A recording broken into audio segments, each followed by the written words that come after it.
வணக்கம் அன்பு நண்பர்களே, மீண்டும் சந்திப்பதில் மகிழ்ச்சி.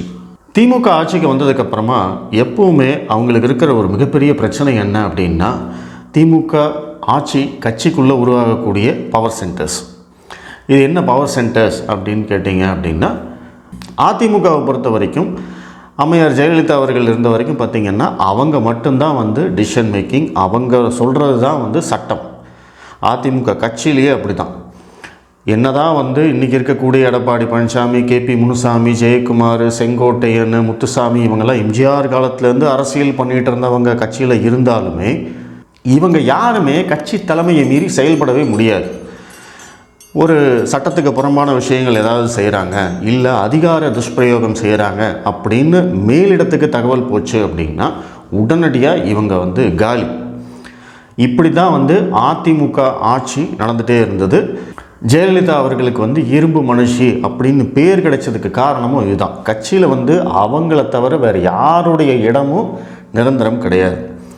அது அப்படியே நீங்கள் திமுகவுக்கு எடுத்துட்டிங்கன்னா, திமுகவில் என்னதான் கலைஞர் தான் முதல்வர், அவருக்காக நாங்கள் உயிரையே கொடுப்போம் அப்படின்னு சொன்னாலுமே திமுகவில் இருக்கக்கூடிய மாவட்ட செயலாளர்களுக்கு இருக்கக்கூடிய அதிகாரம் இருக்குது பார்த்திங்களா, அது வானளாவியது. கலைஞர் ஆட்சி காலத்திலே அவராலேயே மாவட்ட செயலாளர்களை கட்டுப்படுத்த முடியல அப்படிங்கிறது தான் உண்மை. இதை அவரே சில இடங்களில் சொல்லியிருக்கிறதா பத்திரிகை செய்திகளில் நம்ம படிச்சிருக்கோம். அதற்கு உதாரணமாக 2006 to 2011 திமுக ஆட்சியை நம்ம சொல்லலாம். திமுகவுடைய மாவட்ட செயலாளர்கள் அத்தனை பேருமே பார்த்திங்க அப்படின்னா ஒரு சிற்றரசர்கள் மாதிரி செயல்பட்டு இருந்தாங்க. அதனால் மக்களுக்கு ஏகப்பட்ட பிரச்சனைகள், ஏகப்பட்ட கட்ட பஞ்சாயத்து, நில அபகரிப்பு, ஏகப்பட்ட கொலை கொள்ளை, இந்த மாதிரி எத்தனையோ விஷயங்களில் மக்கள் கஷ்டப்பட்டுட்டே இருந்தாங்க. இதனால தான் என்ன ஆச்சு, 2011 எதிர்க்கட்சி அந்தஸ்து கூட கொடுக்காம மக்களால் தூக்கி எறியப்பட்டது திமுக. 10 வருஷம் ஆட்சியிலேயே இல்லாத அளவுக்கு மக்களுக்கு திமுக மேலே கோபம் இருந்தது. அதற்கு காரணம் என்ன அப்படின்னு கேட்டிங்கன்னா, திமுகவில் இருக்கக்கூடிய இந்த பவர் சென்டர்ஸ். அந்தந்த மாவட்ட செயலாளர்கள் தான் பார்த்திங்கன்னா அந்த மாவட்ட கலெக்டர், எஸ்பி எல்லாத்தையுமே கண்ட்ரோல் பண்ணக்கூடிய அளவுக்கு அவங்க இருப்பாங்க. அதுக்கு 2006 to 2011 நடந்த எத்தனையோ சம்பவங்களை உதாரணமாக சொல்லலாம். உதாரணத்துக்கு ஈரோட்டில் NKKP ராஜா அப்படின்னு சொல்லிட்டு ஒருத்தர் இருந்தார். அந்த நிலத்தகராறில் பார்த்திங்கன்னா ஒருத்தரை கட்டி வச்சு அடித்தாங்க. அவரை கைது செய்யறதுக்கு எத்தனையோ போராட்டங்கள் செய்ய வேண்டியிருந்தது.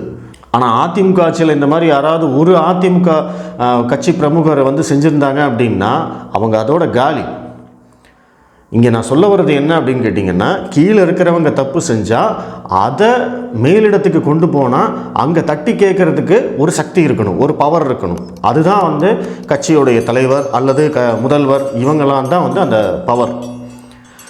அதிமுகவில் கீழே இருக்கிறவங்க என்ன தப்பு செஞ்சாலும் உடனடியாக நம்ம மேலே இடத்துக்கு கொண்டு போனோம், ஜெயலலிதா அம்மா அவர்கள் கவனத்துக்கு கொண்டு போனாங்க அப்படின்னா 100% அவங்க நடவடிக்கை உறுதி.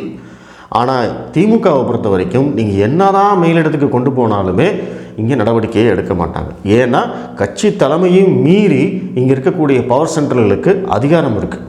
கலைஞருடைய மறைவுக்கு பிறகு ஸ்டாலின் அவர்களை பற்றி 2021 தேர்தலுக்கு முன்னாடி நானே ஒரு கட்டுரை எழுதியிருந்தேன். அந்த கட்டுரையில் ஸ்டாலின் மாவட்ட செயலாளர்களுடைய அதிகாரத்தை குறைச்சிருக்காரு. இது உண்மையிலேயே ஒரு நல்ல விஷயம். கலைஞராலேயே செய்ய முடியாத ஸ்டாலின் அவர்கள் செஞ்சிட்டாரு அப்படின்னு தான் நான் எழுதியிருந்தேன். ஏன்னா அந்த டைமில் மாவட்ட செயலாளர்களுடைய எண்ணிக்கை கிட்டத்தட்ட 66 மாற்றினார். ஏற்கனவே ஒரு மாவட்டமாக இருக்கிறது 2, 3 பிரித்து அந்த மாவட்ட செயலாளர்களுடைய அதிகாரத்தை குறைக்கும் வகையில் ஸ்டாலின் அவர்கள் செயல்பட்டார். ஸோ அதனால் அதை பற்றி நான் அந்த மாதிரி எழுதியிருந்தேன். ஆனால் திமுக ஆட்சிக்கு வந்ததுக்கப்புறமா தான் தெரியுது, திமுக துளி கூட மாறவே இல்லை, 1% கூட மாறவே இல்லை. இன்றும் அந்த மாதிரியான பவர் சென்டர்ஸ் இன்றைக்கி திமுகவில் இருக்குது. அந்தந்த மாவட்ட செயலாளர்கள் தான் அதிகாரம் பண்ணிகிட்ருக்காங்க அப்படிங்கிறது திமுக ஆட்சியில் நடக்கக்கூடிய அவலங்களை பார்த்தா நம்மளுக்கு தெரியுது. உடனே இதை கேட்குறவங்கெல்லாம் ஆதாரம் இல்லாமல் பேசுகிறியா நீ அப்படின்னு கேட்பாங்க. ஆதாரம்லாம் திமுக ஆட்சியிலேயே இருக்குது. திருச்சியில் ஒரு போலீஸ் ஸ்டேஷனை உள்ளே புகுந்து உடைச்சாங்க. ஒரு பெண் காவலரோட கையை உடைச்சாங்க. அதற்கு என்ன நடவடிக்கை எடுக்கப்பட்டது? யார் மேலே நடவடிக்கை எடுக்கப்பட்டது சொல்லுங்கள் பார்க்கலாம். எல்லாம் அரெஸ்ட் பண்ணாங்க, உடனடியாக வெளியில் வந்துட்டாங்க. ஈவன் அந்த பெண் காவலர் புகாரே கொடுக்கக்கூடாதுங்கிற அளவுக்கு அவங்களுக்கு ப்ரெஷர் வந்தது. இதெல்லாம் எப்படி நடக்குது? சரி, இப்படி ஒன்று நடக்குது அப்படிங்கிறது முதல்வருக்கு தெரியுமா தெரியாதா? அப்படி தெரிஞ்சதுன்னா அவர் என்ன நடவடிக்கை எடுத்தார் அப்படிங்கிற கேள்வி வருது இல்லையா? இந்த கள்ளக்குறிச்சி சம்பவத்தையே எடுத்துக்கோங்க. 65 பேர் கள்ளச்சாராயம் கொடுத்து மரணம் அடைந்தார்கள். இந்த விஷயமா கள்ளக்குறிச்சி பகுதியில் வந்து கள்ளச்சாராயம் ஆறாக ஓடுது அப்படின்னு சொல்லி அந்த தொகுதியுடைய எம்எல்ஏ வந்து சட்டப்பேரவையில் பேசியிருக்காரு. அந்த மாவட்ட கலெக்டருக்கு வந்து புகார் மனு கொடுத்துருக்காரு. அந்த மாவட்ட எஸ்பிக்கு வந்து புகார் மனு கொடுத்துருக்காரு. ஆனால் இது எது மேலேயுமே யாருமே நடவடிக்கை எடுக்கலையே. ஏன்? அதிமுக ஆட்சியில் இந்த மாதிரி வந்து ஒரு புகார் போயிருந்தது அப்படின்னா அங்கே ஜெயலலிதா அவர்கள் சும்மா விட்டுருப்பாங்களா? திமுக ஆட்சியை பொறுத்த வரைக்கும் பார்த்திங்கன்னா அந்தந்த மாவட்டம் அந்த மாவட்ட செயலாளர்களுடைய கட்டுப்பாட்டில் தான் இருக்குங்கிறது எல்லாருக்குமே தெரியும். அப்போது அந்த மாவட்ட செயலாளரை மீறி கலெக்டரால் நடவடிக்கை எடுக்க முடியல, எஸ்பியால் நடவடிக்கை எடுக்க முடியல. அதையும் மீறி முதல்வருடைய தனிப்பிரிவுக்கு வந்து புகார் கொடுத்தா கூட நடவடிக்கை இல்லை அப்படிங்கிறது தான் நிலைமைன்னா, அப்போ இவங்களுடைய பவர் எந்த அளவுக்கு இருக்குது அப்படிங்கிறத நீங்கள் தெரிஞ்சுக்கணும்.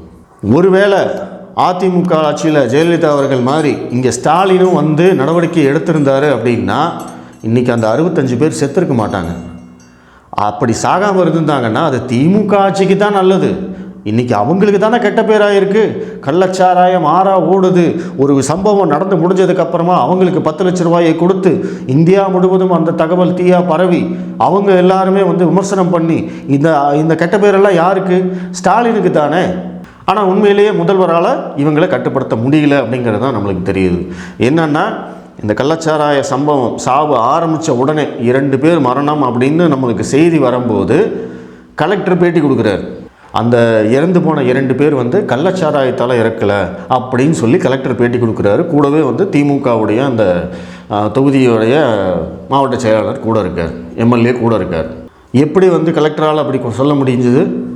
சரி, அப்படி சொல்லப்பட்ட கலெக்டர் மேலே நீங்கள் என்ன நடவடிக்கை எடுத்தீங்க? கலெக்டரை ட்ரான்ஸ்ஃபர் பண்ணிட்டீங்க, அவ்வளோதானா? அப்போ அவர் கூட உட்காந்துட்டு இருந்தார் இவங்க கட்சிக்காரர், அவர் மேலே என்ன நடவடிக்கை எடுத்தீங்க? யார் அவரை இப்படி சொல்ல வச்சது? இத்தனை கேள்வியும் வருது இல்லையா? இதைத்தான் நான் வந்து பவர் சென்டர்னு சொல்கிறேன்.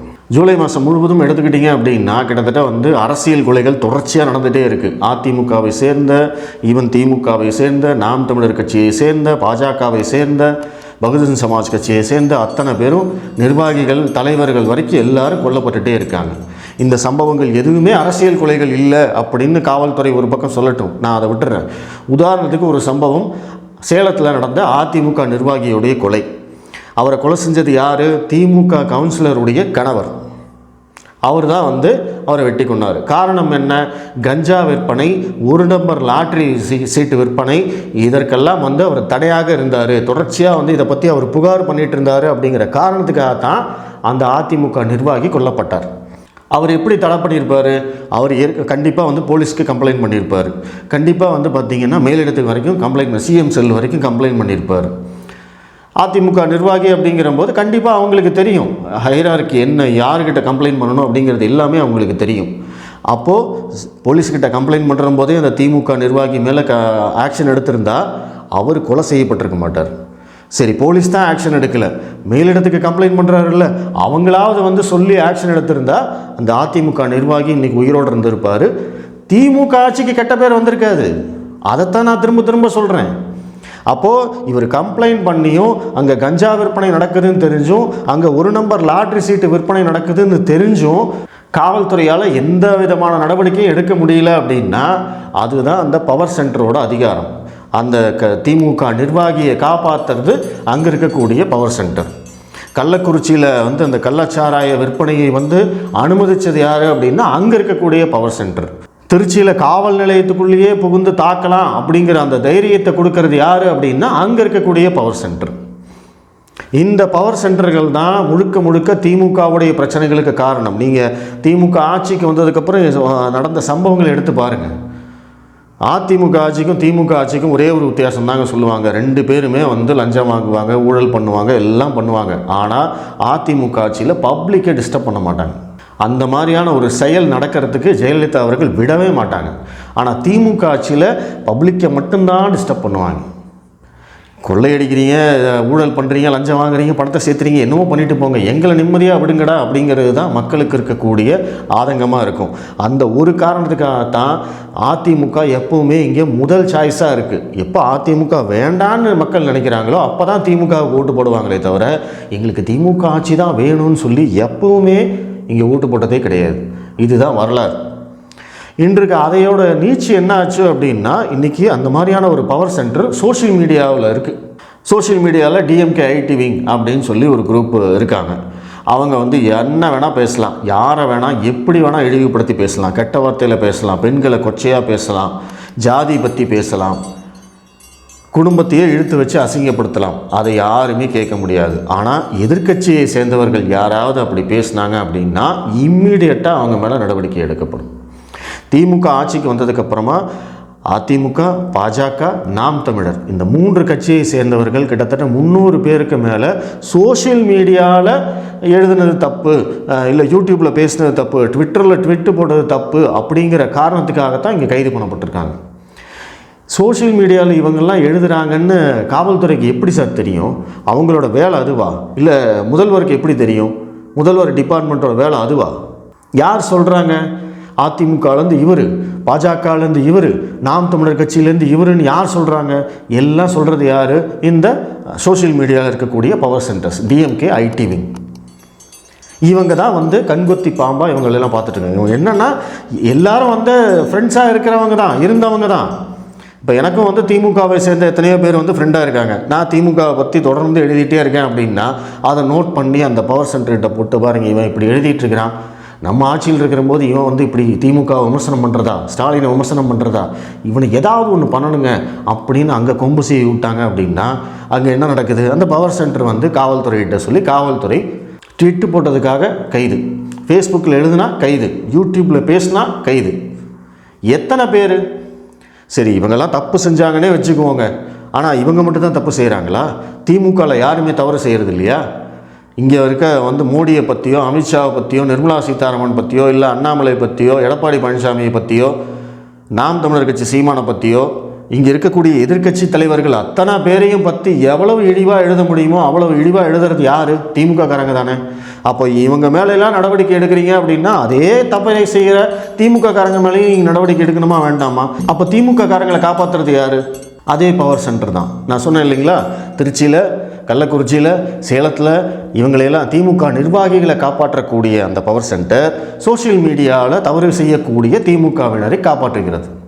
அங்கே காப்பாற்றுறது மட்டும் இல்லாமல் எதிர்க்கட்சிகளை பார்த்து யார் யாரெல்லாம் வந்து திமுகவுக்கு எதிராக எழுதுகிறாங்களோ அவங்க மேலே அத்தனை பேர் மேலேயும் கேஸு.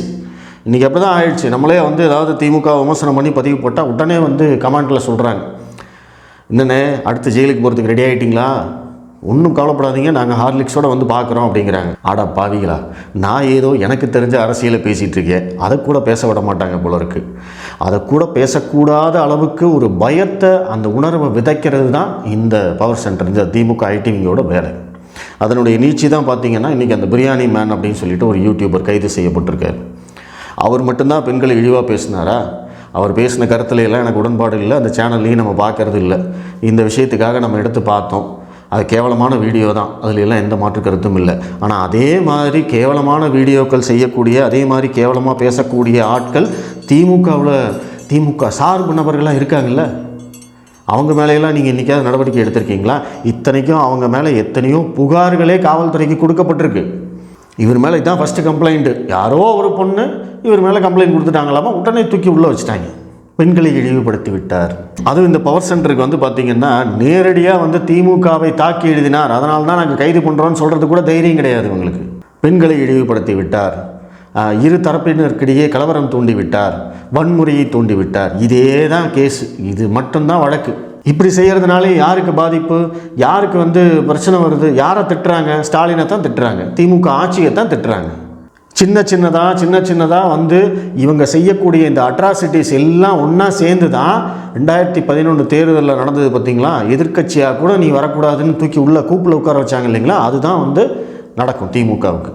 அப்போ என்ன சொல்லுவாங்க? பார்ப்பனியம் எங்களை வீழ்த்தி விட்டது, நாங்கள் இவ்வளவும் நல்ல திட்டங்கள் கொண்டு வந்திருக்கோம், அப்பவும் எங்களை வந்து தோக்கடிச்சிட்டாங்களே. நல்ல திட்டம் யார் கொண்டு வரல? அதிமுக ஆட்சியில் கொண்டு வரலையா? இல்லை பாஜக ஆட்சியில் கொண்டு வரலையா? எல்லாரும் நல்ல திட்டங்கள் கொண்டு வந்துட்டு தான் இருக்காங்க. ஆனால் இங்கே திமுக ஆட்சியில் கீழ்மட்ட லெவலில் நடக்கக்கூடிய அட்ராசிட்டிஸ் தான் இங்கே பெரிய பிரச்சனை. இங்கே திமுகவில் கோயம்புத்தூர்லையோ இல்லை மதுரையிலையோ இல்லை திருச்சியிலையோ இல்லை வேலூர்லையோ எங்கேயோ ஒன்று திமுக நிர்வாகிகள் அட்ராசிட்டி செய்கிறாங்க அப்படின்னு ஒரு புகாரை எடுத்துகிட்டு முதல்வருக்கு வரைக்கும் போனாலுமே இவங்க மேலே நடவடிக்கை எடுக்காது. யார் புகார் கொடுத்தாங்களோ அவங்கள தான் வந்து தூக்குறாங்க. அப்படி தான் நடந்துகிட்ருக்கு. எந்தெந்த விஷயத்துக்கெல்லாம் கைது பண்ணுறதுன்னு ஒரு விவஸ்தை வேண்டாமா? எப்படியெல்லாம் கைது பண்ணியிருக்காங்கன்னு நீங்கள் எடுத்து பாருங்கள். ஒரு திமுக ஆட்சிக்கு வந்த அந்த முதல் பொங்கல் தொகுப்பு கொடுத்தாங்க இல்லையா, அதில் வந்து அந்த வெள்ளத்தில் புழு இருக்குன்னு ஒருத்தர் சொன்னார் அப்படிங்கிறதுக்காக அவர் மேலே கைது. இதை யார் இனிஷியேட் பண்ணியிருப்பாங்க சொல்லுங்கள் பார்க்கலாம். அவர் வந்து சோஷியல் மீடியாவில் போஸ்ட் போட்டிருக்காரு. அப்போ அந்த ஐடியை ஃபாலோ பண்ணுற திமுகவினர் யாரோ ஒருத்தர் அதை எடுத்து அதை வந்து மேலிடத்துக்கு கொண்டு போய் அந்த ப்ரெஷரில் அவரை கைது பண்ணுறாங்க. ஒருத்தர் வந்து தார் ரோடு போட்டிருக்காங்க, அந்த தார் போட்டது பார்த்தீங்க அப்படின்னா சரியில்லை, ரோடு போட்டது சரியில்லை அப்படின்னு ஒருத்தர் எடுத்து வீடியோ போடுறாரு, அவரை அரெஸ்ட் பண்ணுறாங்க. இதெல்லாமா முதல்வருக்கு தெரிய போகுது? முதல்வரோட வேலை இதுவா? அவருக்கு கையில் தானே காவல்துறை இருக்கிறது. அப்போ இதெல்லாம் அவருக்கு தெரியாமல் நடக்குதுங்கிறது தானே நம்மளுக்கு தெரியுது, பட்டவர்த்தனமாக தெரியுது இல்லையா? யார் வந்து ட்வீட் போட்டுட்ருக்காங்க, யார் வந்து பெண்களை இழிவாக பேசிகிட்டு இருக்காங்க, இதெல்லாம் காவல்துறை பார்க்குற வேலையா? இல்லை, இவங்க பார்க்குற வேலை. இவங்க பார்த்து அங்கே எடுத்து சொல்லி நம்ம எங்களையே வந்து நீ வந்து பேசுகிறியா அப்படிங்கிற இன்றைக்கி அந்த திமுக ஐடிவிங்கோட ஈகோ தான் கிட்டத்தட்ட 300 பேருக்கு மேலே வந்து அரெஸ்ட் பண்ணப்பட்டிருக்காங்க எதிர்க்கட்சிகளை சேர்ந்தவங்க. இவங்க என்ன வேணாலும் பேசலாம், யாரை பற்றி என்ன வேணாலும் பேசலாம். அதுதான் திமுகவுடைய வரலாறு. காமராஜரில் ஆரம்பித்து அப் டு ஜெயலலிதா வரைக்கும், இன்றைக்கி அண்ணாமலை வரைக்கும் என்ன வேணால் பேசலாம். இவங்களை யாரும் கேள்வி கேட்கவே முடியாது. இவங்க மேலே ஒரு நடவடிக்கை எடுத்தால் போதும், ஐயோ கருத்து சுதந்திரத்தை பறிக்கிறாங்களேன்னு வந்து தரையில் உருண்டு புரண்டு அழுவாங்க. இப்போ எப்படி செந்தில் பாலாஜிக்கு அழுதாங்கல்ல, அந்த மாதிரி. திமுகவுடைய வீழ்ச்சிக்கு காரணம் இங்கே மாவட்ட செயலாளர்களாகட்டும், இல்லை இந்த மாதிரியான அந்த பவர் சென்டர்கள் செய்கிற அட்ராசிட்டிஸ் தானே தவிர வேறு ஒன்றுமே கிடையாது. உண்மையிலேயே வந்து முதல்வர் நல்ல திட்டங்கள் கொண்டு வரணும், இதெல்லாம் பண்ணணும்னு நினச்சிருக்கலாம், அவரும் ட்ரை பண்ணுறாருன்னு கூட வச்சுக்கிறேன். ஆனால் மக்களையே டிஸ்டர்ப் பண்ணுறீங்க. நீங்கள் எப்படி பாஜகவை எதிர்த்து ஆட்சி பேசுகிறீங்களோ, எப்படி எதிர்த்து அரசியல் செய்கிறீங்களோ, அதே மாதிரி உங்களையும் உங்கள் கட்சியையும் எதிர்த்து அரசியல் செய்கிறதுக்கு எங்களுக்கும் உரிமை இருக்குது. அவங்களுக்கு இருக்கக்கூடிய அதே உரிமை எங்களுக்கும் இருக்குது. எங்கள் உரிமையை நீங்கள் ஏன் பறிக்கிறீங்க? அப்படி வந்து திமுகவை வந்து குறையே சொல்ல முடியாத அளவுக்கு நீங்கள் வந்து துண்டு சீட்டில் எழுதி கொடுக்குறத சொல்லிக்கிறீங்க இல்லையா, எந்த கொம்பனும் குறை சொல்ல முடியாத ஆட்சின்னு அப்படியே நடந்துகிட்ருக்கு. இல்லை, அதான் நானே வந்து ஒவ்வொன்றா சொல்கிறேனே. அதனால் முதல்வர் ஸ்டாலினுக்கு வந்து நம்ம வைக்கிற வேண்டுகோள் ஒன்றே ஒன்று தான். இதை பார்க்குற திமுகவினருக்கும் சரி, நம்ம வைக்கிற வேண்டுகோள் ஒன்றே ஒன்று தான். இதை வந்து நீங்களே உங்கள் மனசாட்சியை தொட்டு கேட்டு பார்த்துக்கோங்க. இங்கே நடக்கிற விஷயங்கள் எல்லாமே வந்து பார்த்திங்கன்னா தவிர்க்கக்கூடியது. திமுக மேலே வைக்கக்கூடிய அத்தனை விமர்சனங்களையும் தவிர்க்க முடியும். கஞ்சா விற்பனையை தடுக்க முடியும். நாளைக்கு காலையில் வந்து கஞ்சாவே இருக்கக்கூடாதுன்னு முதல்வர் ஸ்ட்ரிக்டாக ஆர்டர் போட்டாங்க அப்படின்னா இந்த சிஸ்டமில் ரீசெட் பட்டன் அழுத்தின மாதிரி தமிழ்நாடு காவல்துறையால் செயல்பட முடியும். ஆனால் செய்ய விட மாட்டாங்க. யார்? கீழே இருக்கிற பவர் சென்டர்ஸ். ஏன்னா அவங்க அதில் சம்பாதிக்கிறாங்க, அவங்களும் அதில் இன்வால்வ் ஆகியிருக்காங்க. சொந்த கட்சிக்காரனையே கைது பண்ண முடியாது. அப்போ அவங்கள டிஃபெண்ட் பண்ண வேண்டியிருக்கு. இன்றைக்கி இதுதான் முதல்வரோட வேலையா? நீங்கள் மக்களுக்கான முதல்வரா, இல்லை உங்கள் கட்சியில் இருக்கக்கூடிய இந்த அதிகார துஷ்பிரயோகம் செய்யக்கூடிய, இல்லை கஞ்சா விற்பனை செய்யக்கூடிய, இல்லை போதை மருந்து விற்பனை செய்யக்கூடிய நபர்களுக்கான முதல்வரா? கள்ளச்சாராய விற்பனையை தடுக்க முடியும், கஞ்சா விற்பனையை தடுக்க முடியும், போதை மருந்து விற்பனையை தடுக்க முடியும். தமிழகத்தில் சட்டம் ஒழுங்கை வந்து கன் பாயிண்டில் வச்சுக்க முடியும், கண்ட்ரோலாக வச்சுக்க முடியும். இதெல்லாம் செஞ்சீங்கன்னா உங்கள் ஆட்சிக்கு தானே சார் நல்ல பேர், முதல்வருக்கு தானே சார் நல்ல பேர். பொய் சொல்ல வேண்டாமே, உண்மையை சொல்லிட்டு போகலாமே. தமிழகத்தில் சட்டம் ஒழுங்கு சிறப்பாக இருக்கிறது, இந்தியாவிலேயே சட்டம் ஒழுங்கு சிறப்பாக இருக்கக்கூடிய ஒரே மாநிலம் தமிழகம் தான். நீங்கள் மேடை போட்டு பேசிட்டு போங்க, மக்கள் கைத்தட்டிட்டு போவாங்க, மக்களும் நிம்மதியாக இருப்பாங்க இல்லையா? அதைத்தானே நம்ம சொல்கிறோம். உங்கள் ஆட்சிக்கு நல்லதுக்கு பேருக்கு தான் நம்ம இதை சொல்கிறோம். ஆனால் இதையும் புரிஞ்சிக்காமல் திமுகவினர் என்ன பண்ணுவாங்க, எங்களையே வந்து பேசுகிறியா இரு, இன்னைக்காவது ஒரு நாள் நீ மாட்டுவ அப்படின்னு நம்மளுக்காகவும் வெயிட் பண்ணுவாங்க. அதுதான் இன்றைக்கி நிலவரம். நன்றி.